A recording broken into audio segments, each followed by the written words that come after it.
America చరిత్రలో పెద్ద సమస్య వస్తున్నటువంటిది ఏంటంటే ఇదివరకు పెట్రో డాలర్‌ని బేస్ చేసుకొని ప్రపంచ ఆధిపత్యం సాధించింది. ఆ డబ్బుల్ని ప్రపంచమంతా వాడేలా చేసి, తద్వారా గ్రిప్ సాధించింది.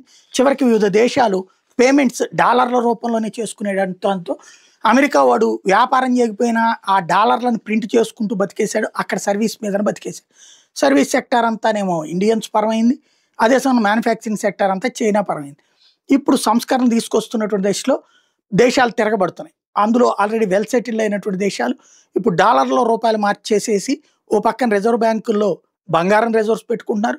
అట్లాగే ఎవరి రూపాయల్లో యువాన్స్‌లో, రూపాయలలో తర్వాతన ఏదైతే రష్యాకి సంబంధించిన రూబెల్స్‌లో గాని ఇట్లాగా ఎవరి కరెన్సీలో వాళ్ళు డబ్బులు పే చేసుకుంటున్నటువంటి పరిస్థితితో అమెరికా పరిస్థితి దెబ్బతింటోంది. దీంతో ఇప్పుడు జేడీ వాన్స్ లాంటి వాడు ఏం చెప్తాడంటే బిట్‌కాయిన్, క్రిప్టో వీటి మీద సీరియస్‌గా దృష్టి సారిస్తున్నాం. డిజిటల్ అసెట్స్ సంపాదించుకునేటటువంటి వాళ్ళు దీని మీదన పెట్టుకొని మెయిన్ స్ట్రీమ్ ఎకానమీ అన్నటువంటిది క్లియర్ అని చెప్పుకొస్తున్నాడు.